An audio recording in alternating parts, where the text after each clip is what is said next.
Olá, assombrados! Eu sou a Ana Paula e vou contar um relato para vocês neste tipo ao vivo de hoje. E aí, tudo bem? Espero que esteja assim, tudo bem. Já vou pedindo para você deixar o seu like neste vídeo e não se esqueça que nós temos a nossa loja virtual, a lojaassombrada.com.br. Vai lá dar uma fuçadinha, aproveita que o moletom já está em pré-venda. Olha aí, o tempo está esfriando, então já é tempo aí de garantir o seu novo moletom do Assombrado. Olha que bonito. E dessa vez ele vem com zíper, tá? Então, ele abre aqui, ó. Ele vem com zíper, mas mantendo aí o capuz forrado de malha, tá? Só que dessa vez ele não brilha no escuro. Ele tem esse print aqui, ó, com o mesmo escrito do Assombrado, só que num tom escuro aqui também. E o Assombrado, sim, brilha no escuro. Tá? Ele é de flanelado, então bem grossinho, bem gostoso. Tem o bolsinho canguru aqui na frente, tem punho na manga. É uma delícia, gente, de verdade. Aproveita lá, são poucas unidades nessa primeira leva e está em pré-venda por enquanto. A cachorro vai... Só um minuto, senão eu não vou ter paz para gravar este relato, tá? Então, vamos lá. Entrem, cães. Rabinho, muito bem. Rabinho entrou. Ok. Agora sim, voltando. Bom, oi, Rabinho. Fogou? Vamos então... Ai, não se esqueça... Eu já falei do like, né? Bom, não se esqueçam do like. Vamos ao relato de hoje, então. Rabinho ficou emocionado. Rabico! Vamos lá pro relato de hoje, que é este daqui. O vilarejo maldito. Vamos ver por que será que ele é maldito. Olá, Ana. Olá, assombrados. Tudo bem? Essa é uma das histórias que aconteceram comigo. Parece que quando você mora no interior, se depara com situações nada comuns. Os nomes estão trocados. Bom, tudo aconteceu entre os anos de 2004 ou 2005. Eu não me lembro direito. Mas eu tinha uns 7 ou 8 anos. Minha mãe tinha acabado de se divorciar do meu pai. E achou um emprego na colheita de mandioca em um vilarejo que nunca tínhamos ouvido falar. Mas a minha mãe tinha 3 filhas para alimentar e também precisávamos de uma casa. Por fim, mudamos para lá. Era literalmente um vilarejo, Ana, com pouquíssimas casas e todas eram de madeira. Ele ficava umas 4 horas de distância da cidade mais próxima. E não tinha nada, além daquelas casas velhas, o chão de terra e uma igreja no centro de tudo, com uma árvore em frente e um banco de madeira. Eu era uma criança bem travessa. Eu aprontava mais do que menino. Então é uma moça que nos conta. Eu aprontava mais do que menino. E pro meu azar, eu era a única criança daquele lugar. Sem falar que todos que moravam ali pareciam velhos demais ou cansados, como se algo tivesse sugado ou estivesse sugando a energia e a vitalidade deles. E as minhas irmãs estavam velhas demais para brincar comigo. Uma tinha 15 anos, típica aborrecente, e a outra 20 anos. Aí ela já ajudava minha mãe nas tarefas de casa. Então eu aprontava sozinha. E uma coisa que me chamou a atenção desde que chegamos lá foi aquela igreja no centro. Era pintada com uma tinta branca que já estava descascada. Uns 3 degraus na entrada. Tinha uns 3 degraus na entrada, uma cruz no topo, algumas janelas e só. Por mais velha que aparentava ser, ela estava muito bem conservada até. Mas o que mais me deixava cismada era que nunca tinha missa. Eu nunca vi um padre, mas sem dúvidas ali era um lugar bem católico. Toda a casa tinha um terço no portão e na porta. Minha mãe, vendo a minha curiosidade e conhecendo a sua cria, falou para eu ficar na minha. Bom, esses foram tempos difíceis. De um modo que chegava dias que não tinha o que comer. E a minha mãe fazia um fubá e dava para mim e para minha irmã de 15 anos. E mesmo assim ela levantava no próximo dia e ia trabalhar embaixo de sol. Sempre foi uma mulher muito forte. Mas eu era jovem, eu não entendia muito bem as coisas e com certeza não ia dar ouvidos à minha mãe. Esse vilarejo tinha uma regra. Às 11 da noite, em ponto, os sinos da igreja tocavam e todos deveriam estar dentro de suas casas e não sair por nada. Outra coisa que eu não estava afim de respeitar. Eu queria ver aquela igreja. Eu queria ver quem que tocava o sino. Eu estava fascinada por ela. Sendo que ela não era assim nada atraente, né? Ai, que linda, eu quero ficar olhando para ela. Não, era bem simples, mas aquilo me atraía. Era uma igreja assim razoavelmente normal. Por fim, em uma noite, eu fui dormir cedo, como sempre.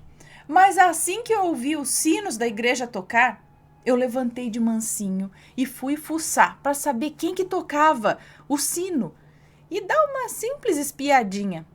E pasmem, a porta estava aberta e lá dentro da igreja era lindo, totalmente o contrário do seu exterior. Lá dentro era brilhante, tinha uma luz encantadora e eu fui entrando, sendo cativada por aquilo. Assim que botei o meu pé dentro daquela igreja, eu vi um padre levando algo naquele negócio que fica água benta, eu não lembro o nome, e eu estranhei, pois lá de fora eu não tinha visto o padre e eu nunca tinha visto aquele padre por ali também. Ele estava de costas, mas não reconhecia. Ele estava de costas, mas não reconhecia como morador também. Bom, não sei, ou não parecia morador, sei lá. Tentei não fazer barulho. Ninguém gosta de criança curiosa, né? Então eu me virei para ir embora. Se a minha mãe descobrisse, eu ia estar ferrada. Quando eu me virei, aquele padre estava na minha frente. Eu gelei toda, uma sensação que eu nunca esqueci. Eu olhei para o seu rosto e os olhos dele eram negros. Eram mais negros que escuridão do lado de fora. E ele tinha vários arranhões no rosto, como se fossem feitos por garras.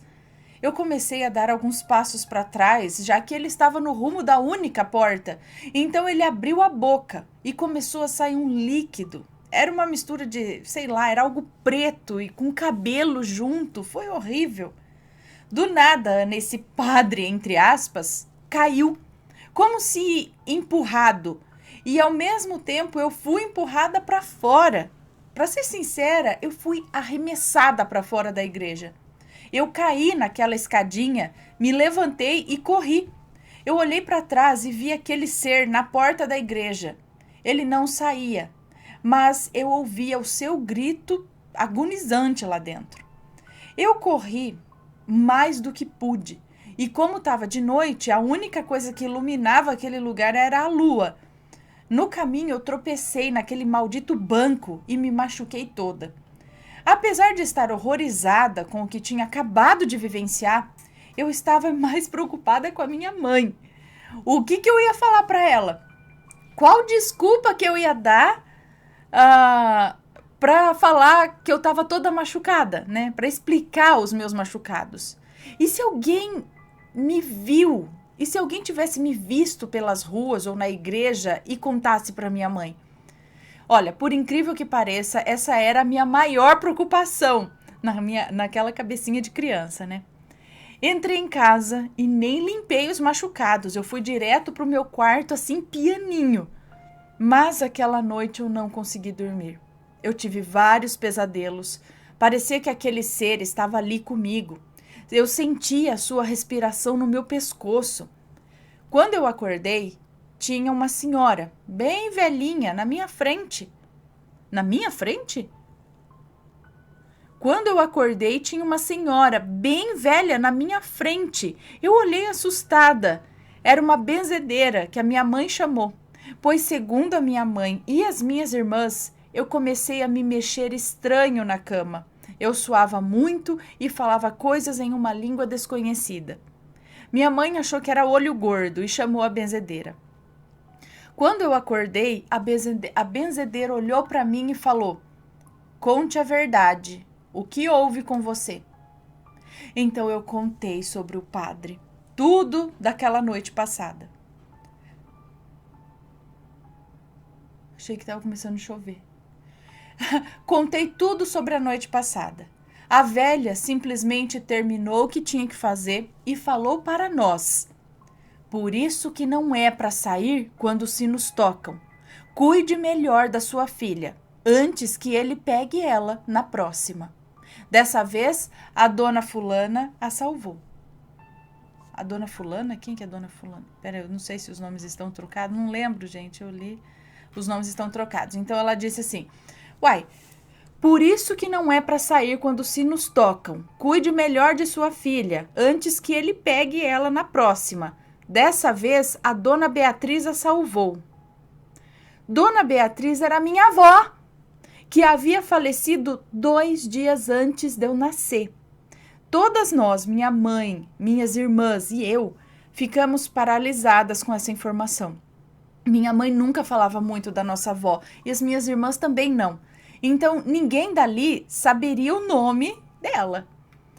Depois eu não tive mais pesadelos, mas ainda levei uma bela surra da minha mãe. Vê se pode. Depois do acontecido, minha mãe conseguiu serviço numa lavoura de café em outra cidade.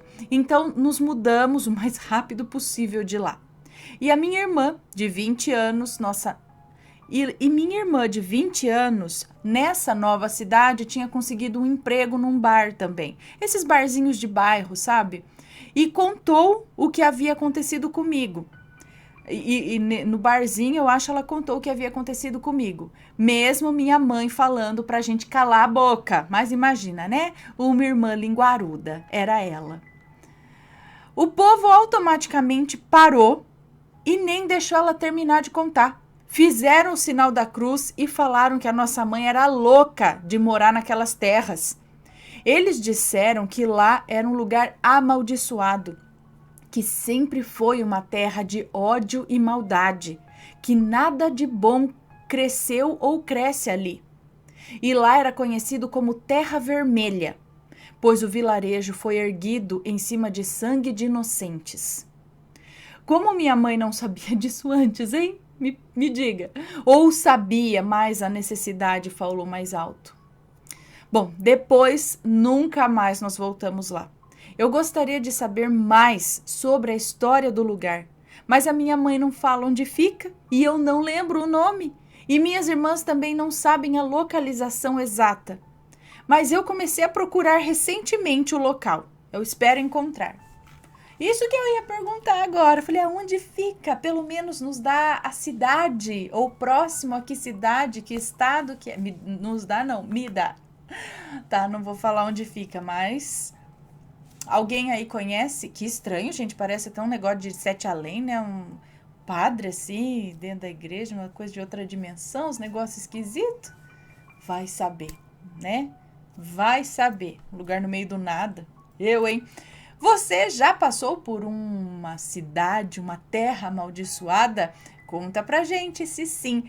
Deixa aqui seus comentários, qual a sua opinião, sempre com respeito, por favor, e a gente se vê no próximo relato. Beijos e fui!